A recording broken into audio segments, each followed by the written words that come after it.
साथियों, 21वीं सदी भारत की सदी हो, ये हमारे देश के महापुरुषों और महान नारियों का सपना रहा है। लंबे समय से इसकी चर्चा हम सुनते आ रहे हैं। 21वीं सदी भारत की सदी तब बनेगी जब भारत का एक एक नागरिक अपने भारत को सर्वश्रेष्ठ बनाने के लिए अपना योगदान देगा। बदलते हुए विश्व में भारत के लिए अवसर बढ़ रहे हैं। कभी कभी तो लगता है जैसे अवसर की बाढ़ आ रही है। इस अवसर का हमें किसी भी हालत में, किसी भी सूरत में इन अवसरों को हमें हाथ से निकलने नहीं देना है। पिछली शताब्दी के अनुभवों ने हमें बहुत कुछ सिखाया है। उन अनुभवों से सीखे और उन अनुभवों की सीख हमें बार बार याद दिला रही है कि अब समय नहीं गंवाना है, समय को साधना है। साथियों, एक बहुत पुरानी और महत्वपूर्ण बात मैं आज जिक्र करना चाहता हूं। वर्ष 1897 में स्वामी विवेकानंद जी ने देश की जनता के सामने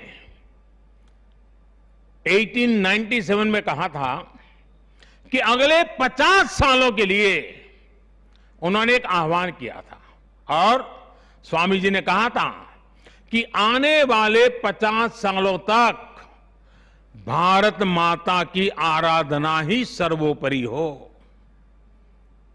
देशवासियों के लिए उनका यही एक काम, भारत माता की आराधना। और हमने देखा उस महापुरुष की वाणी की ताकत। इसके ठीक 50 वर्ष बाद 1947 में भारत को आजादी मिल गई थी। आज जब संसद के नए भवन का शिलान्यास हो रहा है तो देश को एक नए संकल्प का भी शिलान्यास करना है। हर नागरिक को नए संकल्प का शिलान्यास करना है। स्वामी विवेकानंद जी ने उनके उस आह्वान को याद करते हुए हम सबको ये संकल्प लेना है। ये संकल्प हो इंडिया फर्स्ट का, भारत सर्वोपरि। हम सिर्फ और सिर्फ भारत की उन्नति, भारत के विकास को ही अपनी आराधना बना ले। हमारा हर फैसला देश की ताकत बढ़ाए। हमारा हर निर्णय, हर फैसला एक ही तराजू में तोला जाए और वो तराजू है देश का हित सर्वोपरि, देश का हित सबसे पहले। हमारा हर निर्णय वर्तमान और भावी पीढ़ी के हित में हो। साथियों, स्वामी विवेकानंद जी ने तो 50 वर्ष की बात की थी।